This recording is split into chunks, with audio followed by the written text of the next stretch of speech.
Assalamualaikum warahmatullahi wabarakatuh. Perkenalkan, nama saya Puji Astita, NIM 2023010076, Prodi PAI 6B. Di sini saya akan memaparkan hasil kerja saya, yaitu membuat modul ajar. Sebelum saya memaparkan modul ajar yang setelah saya buat, saya akan menjelaskan sedikit apa itu modul ajar. Modul ajar adalah perangkat pembelajaran yang berisi rencana kegiatan pembelajaran secara lengkap untuk membantu guru mencapai tujuan pembelajaran dan capaian pembelajaran. Nah, isi modul ajar biasanya yang pertama yaitu identitas modul, kemudian capaian pembelajaran atau CP, kemudian juga tujuan pembelajaran atau TP, materi pembelajaran, metode pembelajaran, kegiatan pembelajaran, asesmen, refleksi, dan lampiran. Nah, lampiran ini meliputi LKDP, bahan ajar, glorosium, dan lain-lain. Nah, kita masuk ke dalam modul ajar yang telah saya buat, yaitu yang pertama, informasi umum modul ajar. Nah, nama penulis saya sendiri, Puji Astita, nama sekolah MTS Al-Falah Cicalengka, tahun ajaran 2026-2027. Nah, fase atau kelasnya ya fase D, kelas 8. Nah, materi mad iwad, mad lain, dan mad arid disukun. Alokasi waktunya 2 kali 40 menit, jumlah pertemuan 1 kali pertemuan. Nah, yang pertama yaitu A, capaian pembelajaran. Nah, capaian pembelajaran adalah kompetensi yang harus dicapai peserta didik pada setiap fase pembelajaran. Nah, contohnya seperti peserta didik mampu memahami dan menerapkan konsep sedekah dalam kehidupan sehari-hari. Nah, capaian pembelajarannya yaitu capaian pembelajaran atau CP pada bab 1 terdapat dalam elemen Al-Quran dan hadis. Pada akhir fase D, peserta didik mampu membaca Al-Quran dengan tartil sesuai kaidah tajwid fase D. Nah, memahami hukum bacaan dalam Al-Quran serta menerapkan dalam membaca ayat-ayat Al-Quran secara benar dan jelas. Nah, peserta didik menunjukkan sikap mencintai Al-Quran sebagai pedoman hidup, membiasakan membaca Al-Quran dan mengamalkannya ke dalam kehidupan sehari-hari. Kemudian yang kedua yaitu tujuan pembelajaran. Nah, tujuan pembelajaran ini atau TP adalah rumusan kompetensi yang harus dicapai peserta didik dalam satu atau beberapa kegiatan pembelajaran. TP diturunkan dari capaian pembelajaran yang tadi CP dan menjadi target yang lebih spesifik serta terukur.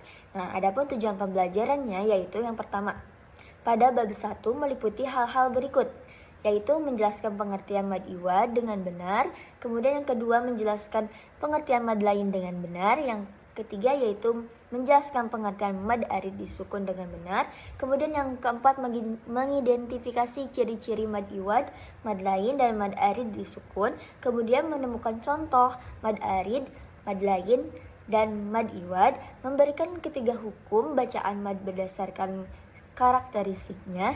Kemudian selanjutnya yaitu menunjukkan sikap teliti dan disiplin dalam mempelajari hukum bacaan Al-Quran. Kemudian yang terakhir yaitu mempraktikkan bacaan mad iwad, mad lain, dan mad arid disukun sesuai dengan kaidah tajwid dengan benar. Kemudian yang selanjutnya yaitu yang C, kata kunci. Nah, kata kunci adalah istilah yang penting yang berkaitan materi pembelajaran dan membantu peserta didik memahami topik yang dipelajari. Nah, kata kuncinya yaitu Al-Quran, tajwid, hukum bacaan mad, mad iwad, mad lain, dan mad arid disukun. Kemudian tartil dan membaca Al-Quran. Nah, kemudian kita masuk ke dalam poin D, yaitu profil pelajar Pancasila. Nah, profil pelajar Pancasila adalah karakter dan kompetensi yang diharapkan dimiliki peserta didik sesuai dengan nilai-nilai Pancasila. Nah, profil pelajar Pancasilanya yaitu peserta didik menunjukkan karakter mandiri dengan memiliki kesadaran dan tanggung jawab dalam proses belajar, mampu mengatur kegiatan belajar sendiri, serta berinisiatif untuk melatih membaca Al-Quran sesuai dengan kaidah tajwid. Nah, melalui pelajaran hukum mad iwad, mad lain, dan mad arid disukun, peserta didik diharapkan dapat mengembangkan kemampuan belajar secara mandiri, percaya diri, dan mempraktikkan bacaan Al-Quran dalam kehidupan sehari-hari. Kemudian kita masuk ke dalam poin E, yaitu sarana dan prasarana. Nah, sarana dan prasarana adalah segala fasilitas yang mendukung proses pembelajaran, yaitu meliputi yang pertama komputer atau laptop, kedua LCD atau proyektor, ketiga papan tulis, kemudian spidol, yang terakhir adalah mushaf Al-Quran. Kemudian poin ke selanjutnya yaitu F. Nah, target peserta didik dalam modul ajar yang saya buat yaitu regular tipikal. Yaitu target peserta didik adalah kelompok peserta didik yang menjadi sasaran pembelajaran. Nah, reguler atau tipikal adalah peserta didik yang mengikuti pembelajaran secara umum tanpa memerlukan layanan khusus. Dan di sini saya membuat modul ajar untuk mahasiswa-mahasiswa yang tidak memerlukan layanan khusus, yaitu seperti mahasiswa pada umumnya. Jadi target peserta didiknya yaitu reguler atau tipikal. Yang selanjutnya yaitu metode pembelajaran.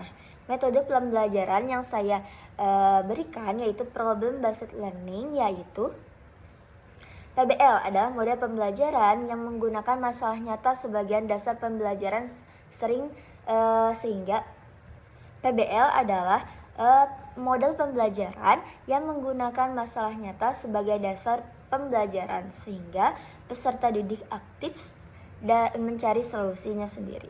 Kemudian saya membuat model ceramah interaktif, kemudian metode tanya jawab, kemudian diskusi kelompok, demonstrasi, penugasan, dan praktik pembacaan Al-Quran. Kemudian poin selanjutnya yaitu poin H, yaitu moda pembelajaran. Moda pembelajaran adalah cara melaksanakan pembelajarannya. Nah, di sini saya membuat model ajar dengan rencana moda pembelajaran yaitu secara langsung atau tatap muka. Kemudian selanjutnya yaitu poin I, yaitu asesmen.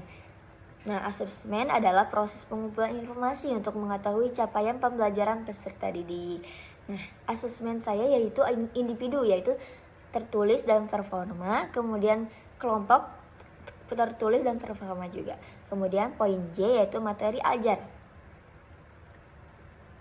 Nah, materi ajar yang saya akan sampaikan yaitu yang pertama pengertian mad iwad, kemudian pengertian mad lain, kemudian pengertian mad arid disukun, kemudian ciri-ciri dan ketentuan masing-masing hukum bacaan, kemudian yang selanjutnya yaitu contoh bacaan dalam ayat Al-Quran, kemudian praktik pembacaan kaidah tajwid. Kemudian masuk ke dalam langkah-langkah pembelajaran.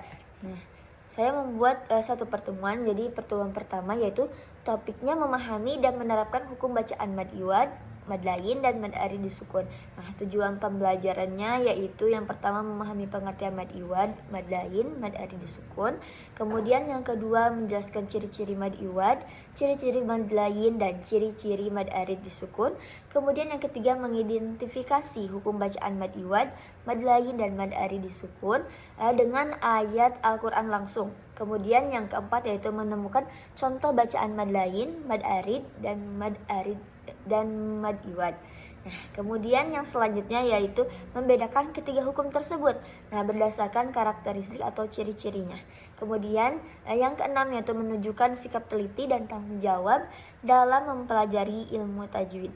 Kemudian yang terakhir yaitu mempraktikkan bacaan mad iwad, mad lain, dan mad arid disukun sesuai dengan kaidah tajwid yang benar. Nah, kemudian masuk ke dalam pemahaman bermakna, yaitu membaca Al-Quran dengan baik dan benar merupakan bentuk penghormatan terhadap kalam Allah Subhanahu wa Ta'ala. Melalui pemahaman membaca mad lain, mad iwad, dan mad arid disukun dengan benar, maka kita menghormati terhadap kalam Allah. Nah, peserta didik juga mampu membaca Al-Quran secara tartil sesuai dengan kaidah tajwid sehingga bermakna makna ayat ini tuh tetap terjaga dan bacaan menjadi lebih sempurna. Kemudian metode pembelajarannya yaitu problem based learning, ceramah interaktif, tanya jawab, diskusi kelompok, demonstrasi, penguasaan, dan praktik pembacaan Al-Quran. Kemudian yang selanjutnya pertanyaan tematik. Yang pertama, mengapa membaca Al-Quran harus sesuai dengan kaidah tajwid? Kemudian yang kedua, apa yang terjadi jika panjang dan pendek bacaan Al-Quran tidak diperhatikan?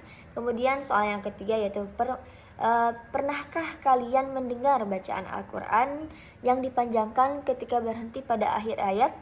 Kemudian soal yang keempat yaitu bagaimana cara mengetahui suatu bacaan termasuk mad iwad, mad arid, dan mad lain?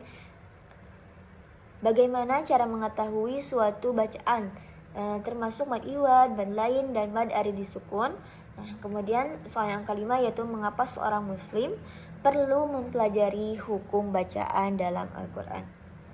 Nah, kita masuk ke dalam kegiatan pendahuluan 15 menit pertama, yaitu guru memberikan salam kepada peserta didik, kemudian peserta didik merespon salam guru, kemudian guru menyapa peserta didik dan membuka pelajaran dengan melakukan doa bersama.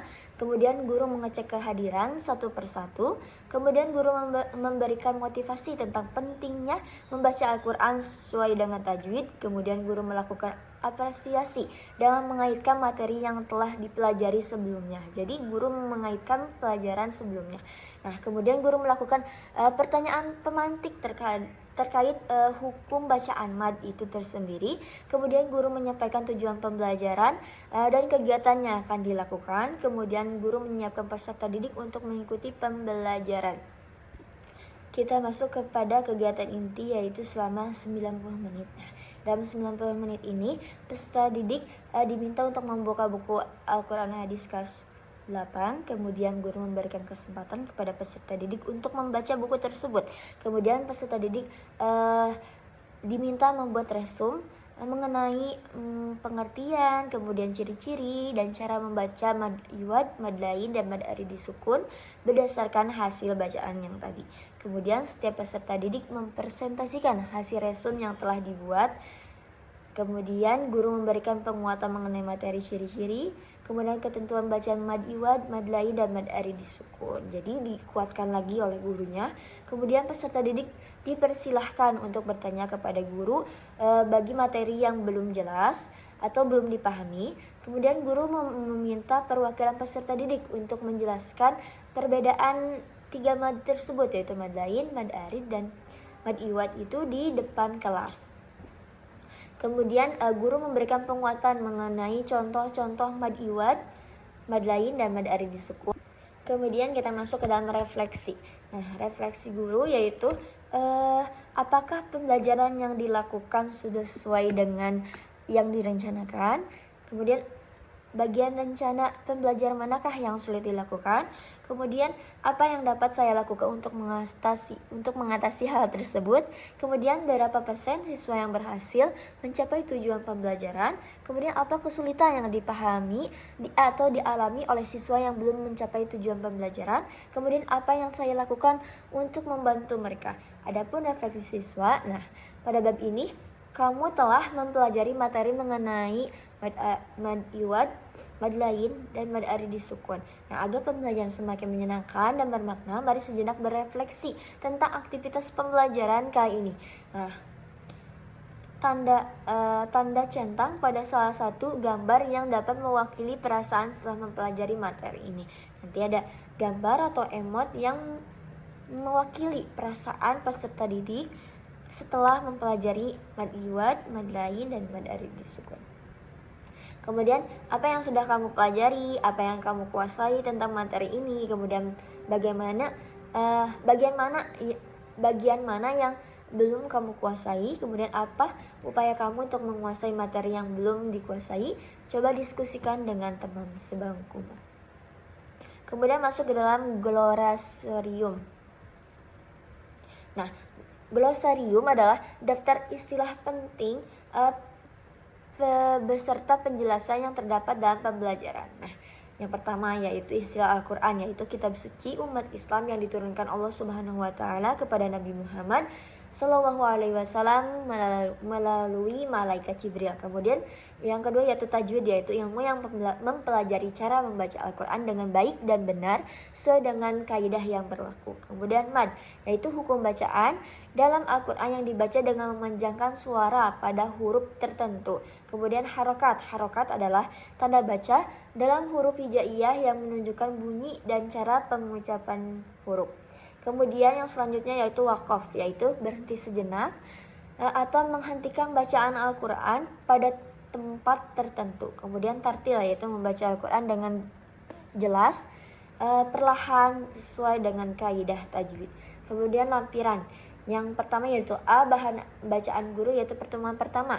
Topik hukum bacaan mad iwad, mad lain, dan mad arid disukun. Kemudian pengertian mad. Menurut bahasa, mad berarti memanjangkan. Nah, menurut istilah ilmu tajwid adalah mad adalah memanjangkan suara ketika membaca huruf mad dan huruf tertentu sesuai dengan ketentuan yang telah diterapkan dalam ilmu tajwid. Membaca Al-Quran dan memperhatikan hukum mad secara keseluruhan sangat penting agar bacaan menjadi benar, indah, dan sesuai kaidah yang diajarkan Rasulullah SAW. Nah, dalam pembelajaran ini peserta didik mempelajari 3 macam hukum mad, yaitu mad iwad, mad lain, dan mad arid disukun. Mad iwad adalah hukum bacaan yang terjadi apabila berhenti atau waqaf pada kata berakhiran tanwin fathah. Nah, ketika berbunyi tanwin fathah tersebut berubah menjadi bacaan panjang 2 harokat. Contohnya ariman, berarti dibaca arima, panjangnya 2 harokat. Kemudian mad lain yaitu terjadi apabila huruf ya sukun atau waw sukun yang didahului dengan harokat fathah kemudian dibaca waqaf. Nah, bacaan ini dengan dibaca dengan lembut dan dipanjangkan. Contohnya haufin, baitin. Nah, apabila diwakafkan, bacaan tersebut termasuk mad lain. Nah, kemudian mad arid disukun yaitu bacaan mad yang terjadi karena adanya waqaf pada akhir bacaan sehingga huruf semula berharokat menjadi sukun. Nah, panjangnya itu bisa 2 harokat, bisa 4, bisa 6. Yaitu contohnya ali, contohnya alamin. Nah, jika diwakafkan pada akhir ayat, maka termasuk mad arid disukun. Kemudian selanjutnya pentingnya mempelajari hukum bacaan mad. Nah, mempelajari hukum bacaan mad membantu peserta didik untuk memahami Al-Quran secara tertib dan sesuai dengan kaidah tajwid. Kemudian kesimpulannya yaitu mad iwad, mad lain, dan mad arid disukun merupakan bagian dari hukum bacaan mad dalam ilmu tajwid. Ketiganya memiliki ciri-ciri yang berbeda dan bacaan yang berbeda. Oleh karena itu, setiap muslim perlu memahami dan menerapkan agar dapat membaca Al-Quran dengan baik dan benar sesuai dengan kaidah tajwid. Kemudian masuk ke dalam lembar kerja peserta didik atau lembar kerja siswa atau LKS. Yang pertama, kerjakan tugas berikut dengan sesama dan penuh tanggung jawab. Tugas pertama yaitu memperhatikan bacaan. Kemudian setelah memperhatikan bacaan ini termasuk ke dalam jenis mad apa, terus alasannya apa. Nah, itu adalah tugas pertama. Kemudian tugas kedua yaitu jawablah pertanyaan berikut dengan tepat, yaitu dengan jelaskan pengertian mad iwad, kemudian jelaskan pengertian mad lain dan mad arid disukun. Kemudian sebutkan ciri-ciri mad lain, sebutkan perbedaan mad iwad dan mad arid disukun. Nah, kemudian lembar kerja siswa kedua yaitu LKS yang kedua yaitu praktik membaca. Jadi bacalah ayat atau bacaan yang diberikan guru, kemudian tentukan hukum bacaannya. Jadi saya memberikan bacaan atau suatu ayat. Nah, nanti siswanya tuh menggolongkan ini tuh mengandung mad apa, atau mad iwad atau mad lain atau bisa mad arid disukun. Nah, kemudian soal uraiannya yaitu mengapa bacaan Al-Quran harus sesuai dengan kaidah tajwid. Kemudian apa manfaatnya mempelajari mad iwad, mad lain, dan mad arid disukun dalam kehidupan sehari-hari. Kemudian rubrik penilaian lembar kerja siswa yaitu rubrik itu ada mengidentifikasi jenis mad dan alasannya. Jadi setiap jawaban benar kolom berarti skornya 10. Kemudian jawaban jumlah soal yang tadi yaitu 3 sehingga skor maksimalnya yaitu 60. Kemudian tes yang kedua yaitu jawaban uraian. Skornya 4 ketika jawabannya sangat tepat dan lengkap. Kemudian skornya 3 apabila tepat tapi kurang lengkap. Skornya 2 jawaban kurang tepat. Skor 1 jawaban tidak tepat. Dan skor 0, yaitu tidak menjawab. Jadi setiap soal memiliki skor maksimal 20 dan jumlah soalnya 5 sehingga skor maksimalnya adalah 100. Kemudian C, lembar kerja peserta didik. Nah, di sini saya dalam modul ajar saya membuat pilihan ganda mengenai materi yang telah dipelajari, yaitu mad iwad, mad lain, dan mad dari disukun sebanyak 10 soal ya. Kemudian ada soal uraian yang juga 5. Kemudian terdapat kunci jawaban lembar latihan akhir bab 1, yaitu pilihan gandanya. Kemudian jawaban uraiannya. Kemudian rubrik penilaian akhir modul, yaitu cara menilai penilaian akhir, yaitu pilihan ganda yang pertama nilai skor. Nah, setiap soal dengan jawaban benar memiliki skor 10. Tadi kan soalnya 10 dan satu soal benar nilainya 10. Jika benar semua berarti nilainya 100. Kemudian uraian. Terisi namun tidak benar atau benar sekitar 50%, yaitu nilainya skornya 1. Kemudian yang skornya 2 yaitu terisi benar sekitar 50, lebih dari 50 sampai 70%. Kemudian skor yang ketiga yaitu terisi benar sekitar 75% sampai dengan 90%. Kemudian skor yang 4 yaitu terisi benar sekitar 90%. Nah, sudah. Kemudian saya mencantumkan daftar pustaka, yaitu sumber buku, sumber dokumen, dan sumber internet. Sekian paparan modul yang telah saya buat. Mohon maaf jika banyak kesalahan. Wabillahi taufiq wal hidayah. Wassalamualaikum warahmatullahi wabarakatuh.